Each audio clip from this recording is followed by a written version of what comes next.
자, 다시 연결되고 있어요. 달려갑니다. 자, 함께 달려갑니다. 오른쪽에 손흥민 연결됩니다.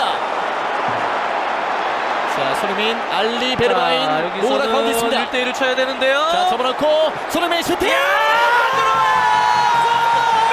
손흥민! 시즌 첫 골입니다. 야, 정말 월드 클래스 손흥민입니다. 네. 갑자기 웬 손흥민 선수의 골 소식이냐 이렇게 놀랄 분들이 계실 것 같은데요. 저희가 이 장면에서 뽑아내고자 했던 부분은 손흥민 선수의 골이 아니라 바로 이 관중들의 함성 소리입니다. 이 경기에 입장한 관중이 6만 명을 헤아렸다고 하죠. 바로 위드 코로나를 선언한 영국의 한 풍경, 이렇게 이해를 해야 될 것 같은데요. 자, 우리의 일상도 이런 변화가 필요할까요? 최근 국내에서 이 코로나 종식 이후를 뜻하는 포스트 코로나가 아니라 코로나와 함께 살기, 그러니까 위드 코로나 논의가 시급하다, 이런 주장이 제기됐고, 정부도 9월 말 10월 초에 논의가 가능하다, 이런 입장을 내놨는데요. 이를 두고 전문가들 사이에서도 좀 의견이 좀 많이 엇갈리더라고요. 그래서 오늘 이 문제에 대해서 토론을 좀 벌여보도록 하겠습니다. 그래서 두 분의 전문가를 지금 전화로 동시에 연결을 했는데요. 한 분 한 분 소개를 해드리겠습니다. 자, 먼저 김윤 서울대 의대 의료관리학과 교수 연결하겠습니다. 나와 계시죠? 네, 안녕하십니까? 네, 안녕하세요, 교수님. 자, 이어서 엄중식 가천대 길병원 감염내과 교수 연결하겠습니다. 나와 계시죠? 네, 안녕하십니까? 네, 안녕하세요, 교수님. 두 분 인사 나눠주시고요.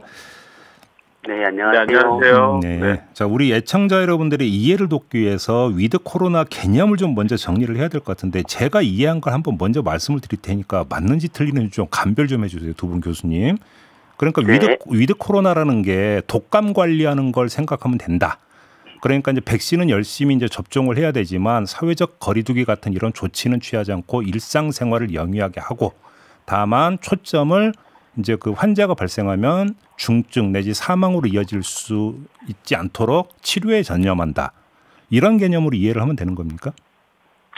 예, 거의 비슷한 것 같습니다. 약간 다른 점은 네. 우리가 이제 코로나19와 싸우는데 이제 비유를 하자면 세 가지 수단이 있는데요. 예. 이제 하나가 지금 하는 사회적 거리두기, 또 하나가 우리가 초기에 아주 잘했던 신속한 확진 검사와 역학조사, 접촉자 격리. 네. 세 번째는 이제 환자가 발생하면 치료를 잘 해서 치명률을 떨어뜨리는 것.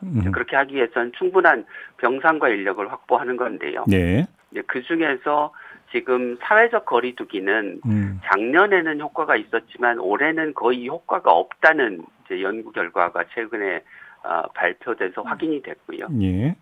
그에 반해서 이제 효과는 적은데 사회 경제적인 피해는 막대하기 때문에 사회적 거리두기는 최소화하거나 폐지하고 대신 신속한 검사, 역학조사, 격리를 더 강화하고 충분한 병상과 인력을 확보해서 확진자가 발생하더라도 네. 치료를 못 받고 사망하는 사람이 없도록 하자는 것이 되겠습니다. 알겠습니다. 지금 이제 그 김윤 교수님께서 이제 바로 문제 제기를 해주셨기 때문에 그럼 강론으로 들어갔으면 좋겠는데요.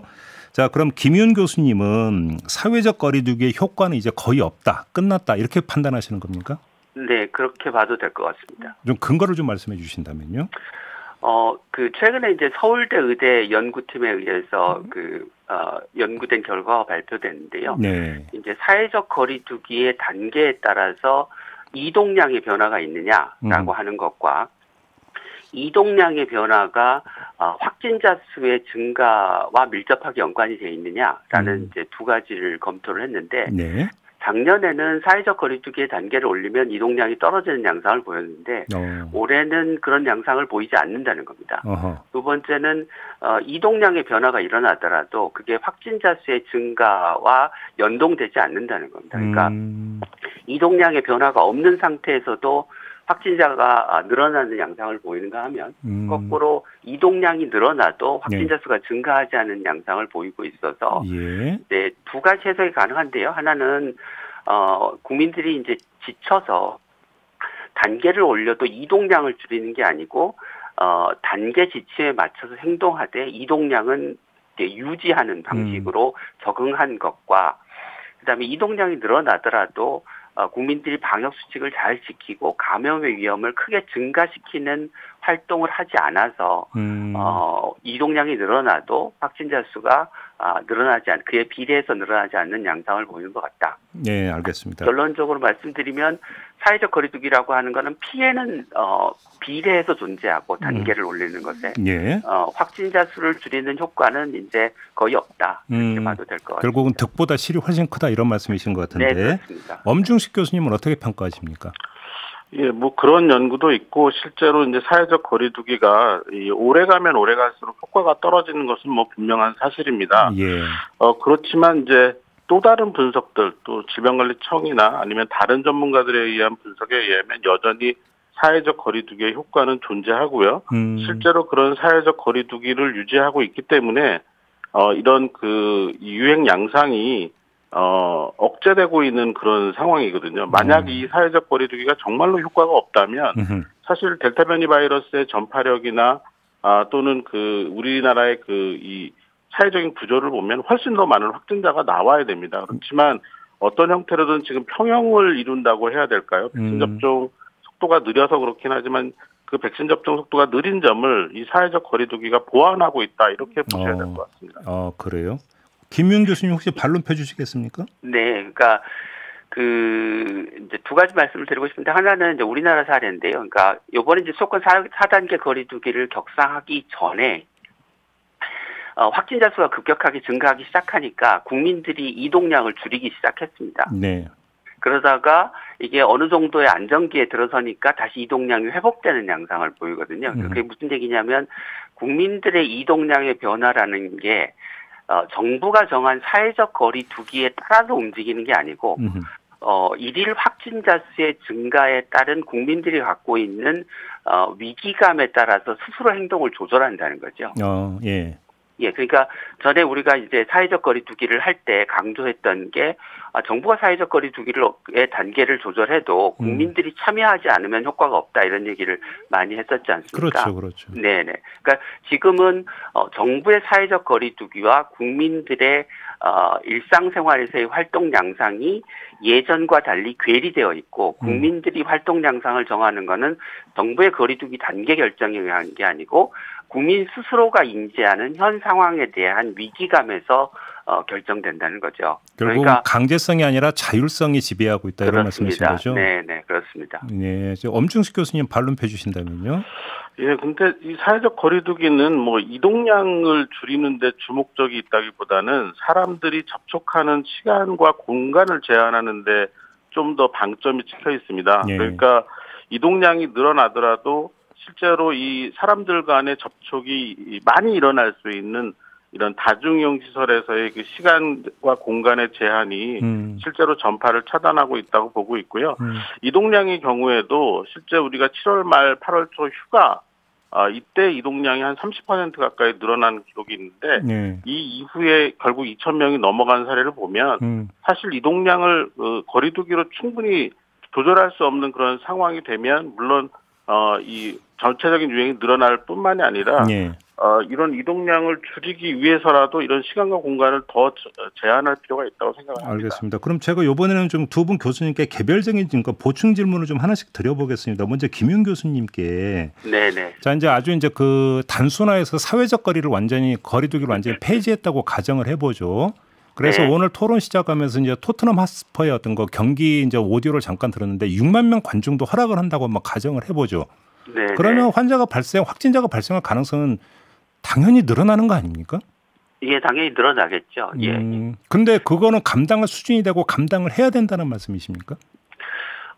그래서 이제 그 두 가지 말씀을 드리는 건데요. 하나는 이제 그 현재 확진자 수를 줄이는데 효과가 별로 없는 사회적 거리두기를 이제 완화하거나 폐지하자는 것이고 반대로 확진자 수를 줄이는데 효과적인 것으로 밝혀져 있고 이제 앞서 말씀드렸던 제가 서울대 의대팀의 연구에서 밝혀졌다고 말씀드린 그 연구에서 보면 그 신속한 검사와 역학조사 확진자 격리가 그 확진자 수를 줄이는데 굉장히 효과적인 것으로 나타납니다. 네. 그러니까 이제 예를 들면 우리가 이제 지방자치단체에 따라서 확진자 1명 발생했을 때, 몇 명의 접촉자를 역학조사를 해서 격리하느냐가 그 지방자치단체에 따라서 거의 한 2배 가까이 차이가 나고요. 그렇게 2배 가까이 차이가 나면, 확진자 수도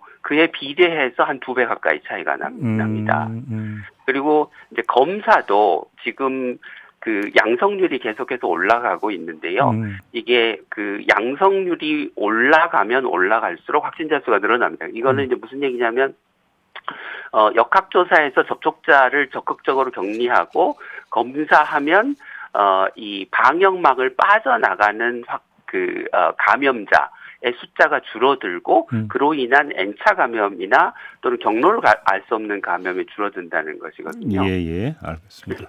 예, 그래서 그냥 사회적 거리두기 자체를 그냥 완화하고 아무것도 안 하고 확진자 수가 늘어나는 거를 방치하자는 얘기가 아니고, 국민들의 피해는 적고 정부가 할 수 있는 접촉자 격리, 역학조사 검사, 그리고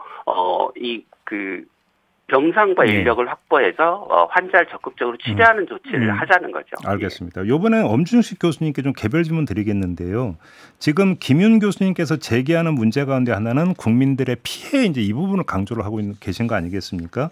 그러니까 방역만을 생각한다면 뭐 다다익선이라고 여러 가지 조치를 다 취하면 좋지만, 이제는 그 견디는데도 한계가 왔기 때문에 득이 크냐 실이 크냐를 좀 따져볼 단계에 왔다라는 판단이 있는 것 같습니다. 그런 점에서 자영업자의 고통이나 이런 것들을 이제 진지하게 검토할 때가 되지 않았나 싶은 생각도 드는데요. 어떤 말씀 주시겠습니까? 네, 뭐 말씀하신 것처럼 이제 검토 단계에 들어갈 수 있는 계기가 마련이 되고 있죠. 그러니까 실제 우리가 백신 접종률이 이제 지속적으로 올라가고 있고, 백신 공급이나 이런 것들이 좀 안정이 되면서 9월 말 10월 초가 되면 전체 백신 접종률이 상당히 올라갈 것 같습니다. 예.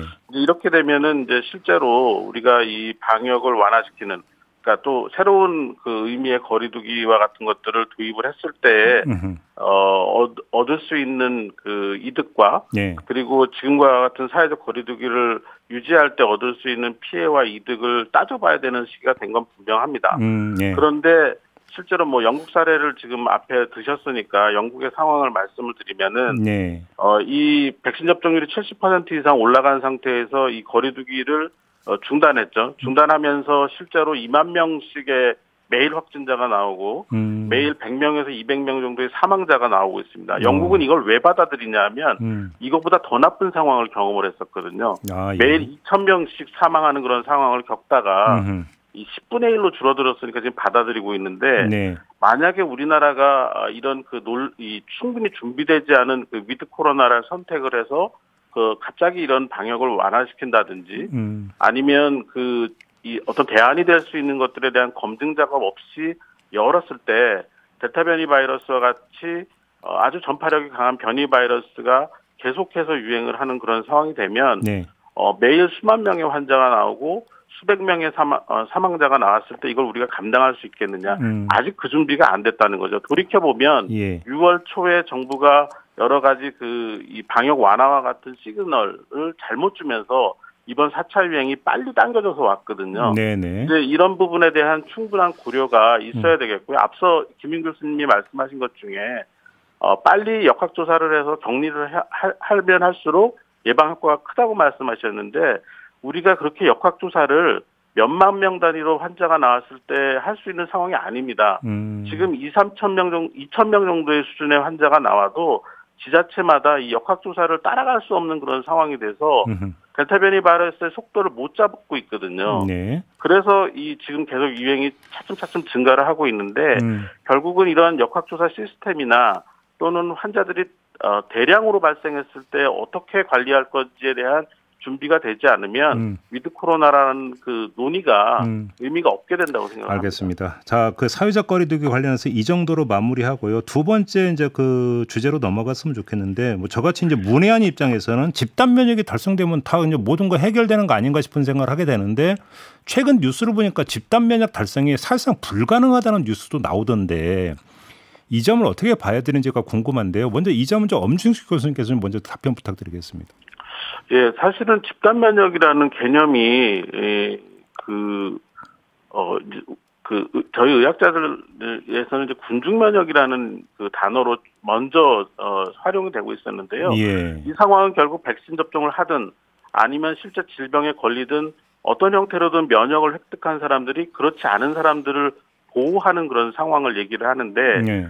지금 애초에 우리가 델타 변이 바이러스 이전 단계에서는 이 백신 접종을 충분히 하게 되면은 이런 집단 면역이 생길 것이다라고 예측을 하고 준비를 했고 진행을 하고 있지만 예. 실제로 변이 바이러스가 나오는 그런 상황이 되면서 이런 집단 면역 상황이 생각보다는 달성이 어렵다. 내지는 아니면 우리가 이 충분한 집단 면역이라고 말할 수 있는 그런 상황을 만들기 어렵다라는 그런 얘기가 나오기 때문에 네. 그렇기 때문에 더더욱 기본적인 사회적 거리두기마저도 포기할 수 있는 그런 상황이 되지는 않겠다라는 예측을 합니다.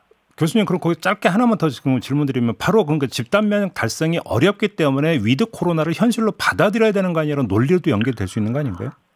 그렇지만 이 위드 코로나라는 것이 기본적인 거리두기마저 포기를 했을 때 어떤 상황이 생길지에 대해서는 누구도 장담을 할 수가 없는 상황인 알겠습니다. 거죠. 굉장히 조심스럽게 천천히 열어가야 된다고 생각합니다. 알겠습니다. 김윤 교수님, 집단 면역 달성은 불가능하다라는 그 견해 동의하십니까? 예, 집단 면역 달성은 불가능합니다. 그러니까 그 집단 면역을 달성하기 위해서 우리 국민 몇 %가 백신 접종에서 면역력을 갖춰야 되느냐는 그 코로나 바이러스의 전파력에 비례해서 커집니다. 예. 그러니까 원래 코로나 바이러스는 그 감염 재생산 지수, 그러니까 한 명이 몇 명을 감염시키느냐가 2.5 정도로 추정이 됐는데 네. 지금 델타 바이러스는 델타 변이는 5에서 9 사이로 추정이 됩니다. 예. 만약 6이라고 가정을 하면 현재 백신의 효과를 고려했을 때 이 백신을 맞아야 되는 인구의 비율이 106%로 계산이 됩니다. 예. 그러니까 그게 무슨 얘기냐면 전 국민이 백신을 다 맞아도 그 집단 면역이 불가능한 상황이 된다는 거죠. 예. 그 한 가지만 좀 말씀드리면 앞에 사회적 거리두기 관련해서 엄중식 교수님이 하신 말씀이 사실은 그 약간 오해라고 저는 생각을 하고 예. 많은 국민들이 그렇게 생각하고 있으셔서 좀 설명이 필요할 것 같은데요. 그러니까 첫 번째는 어느 날 갑자기 사회적 거리두기를 갑자기 다 풀자는 이야기가 아닙니다. 영국도 그렇게 하지 않았습니다.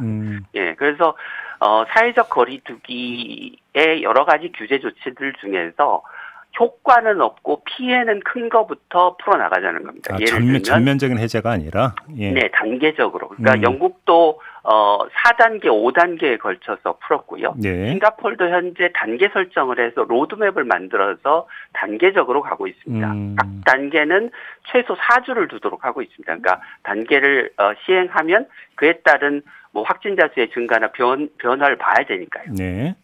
그래서 정부가 이야기한 10월 초에 새로운 방역 체계 위드 코로나를 시작한다고 해도 사실 그게 어느 정도 완성된 시기까지 가려면 연말을 넘어가야 됩니다. 알겠습니다. 예. 두 번째 드리는 말씀은 이게 영국처럼 뭐 마스크 벗고 어느 날 갑자기 뭐 축구장 경기장에 사람들 다 마스크 벗고 들어가서 한꺼번에 환호하고 이렇게 우리는 갈 수 없다고 생각합니다. 우리는 개인이 마스크를 쓰는 거는 실내에서 지속적으로 아마 계속해서 코로나 바이러스 델타 변이가 있는 한은 계속 해야 될 거고요. 예. 우리는 우리 나름의 방식을 찾아야 될 거라고 생각합니다. 예. 그러면 교수님 말씀을 좀 이해를 하면 사회적 거리두기의 완전 폐지가 아니라 탄력적 운용 이 정도로 이해를 하면 되겠네요. 단계적 완화라고 이야기하는. 단계적 완화. 예. 그리고 그 단계를 설정하는 기준은 우리 의료 체계가 감당할 수 있는 범위 내에서의 확진자 증가. 그런데 그 우리 의료 체계가 감당할 수 있다고 하는 게 지금처럼 중환자 병상인 경우에 전체 10,000개 중에 800개밖에 안 쓰고 입원 환자 병상은 전체 35만 병상 중에 10,000병상 쓰는 그런 게 아니고 네. 공공병원뿐만이 아니라 민간 병원들도 다 참여를 하고 그 병원들이 응급 환자, 중환자 진료를 제외하고 나머지 비응급 환자, 비중증 환자의 진료에 내놓을 수 있는 병상과 인력을 고려해서 네. 합리적인 수준을 설정하자는 알겠어요. 거죠. 네, 혹시 엄중식 교수님 뭐 보충이나 반론 펴실 수 있으면 지금 말씀하시면 됩니다. 그러니까 이제 이런 토론을 하는 것 자체가 이제 그 시작이라고 저는 생각을 하는데요. 네. 근데 이 우리가 델타 변이 바이러스를 경험하면서 더 느낀 게 뭐냐면 실제로 어떤 그 거리두기 방법이 더 효과적이고 덜 효과적이냐를 가리기가 매우 어렵다라는 점입니다. 예. 그러니까 우리가 덜 효과적이라고 또는 효과가 없다라고 판단한 그런 지점들이 실제로 우리가 그 부분을 실제 거리두기에서 빼버렸을 때 그 부분이 이런 변이 바이러스의 구멍이 될 수 있다라는 점이죠. 그러니까 이 거리두기와 관련해서 어떤 부분적인 그런 조정을 통해서 실제 우리가 어떤 영향을 최소로 받거나 안 받는 상황에 이 유행 상황을 만든다라는 것이 굉장히 이상적으로는 가능한 부분이지만 현실에서는 증명이 되거나 네. 아니면 증명을 하는 과정에서 또 다른 피해를 입고 확인할 수밖에 없는 그런 상황이 될 수도 있습니다. 네, 알겠습니다. 지금 시간이 한 1분 정도밖에 안 남았는데요. 이제 시작하나 싶은데 지금 마무리를 했는데 혹시 못다한 말씀이어서 30초씩 발언 기회를 드리겠습니다. 먼저 김윤 교수님. 예, 엄중식 교수님 말씀하신 그 근거에 관해서 좀 말씀을 드리면 우리가 초기에는 그런 근거가 없어서 어쩔 수 없이 강력한 사회적 거리두기를 할 수밖에 없었지만 예. 이제 1년 반 동안 우리가 코로나와 싸워왔고 또 전 세계적으로 데이터가 있기 때문에 저는 이미 근거가 상당히 만들어져 있고 또 만들려고 하면 기존 자료를 이용해서도 알겠습니다. 쉽게 만들 수 있다고 생각합니다. 한 가지만 예를 들어서 말씀드리면 짧게 예. 지금 4단계가 되면 학교 등교를 크게 줄여야 됩니다. 학생들이. 알겠습니다. 교수님, 예, 마무리해 주셔야 됩니다. 네. 지금 학생들의 코로나 감염의 98%는 학교 밖에서 발생합니다. 알겠습니다. 엄중식 교수님, 죄송한데 10초밖에 못 드리겠네요, 시간을. 네, 가급적 천천히 그리고 충분히 준비한 다음에 위드 코로나로 이행하자 이렇게 말씀드립니다. 너무 서두르지는 말자 이런 말씀이시죠? 네. 알겠습니다. 자, 오늘 토론 이렇게 마무리하겠습니다. 두 분 고맙습니다. 네, 고맙습니다. 지금까지 엄중식, 김윤 두 분 교수와 함께했습니다.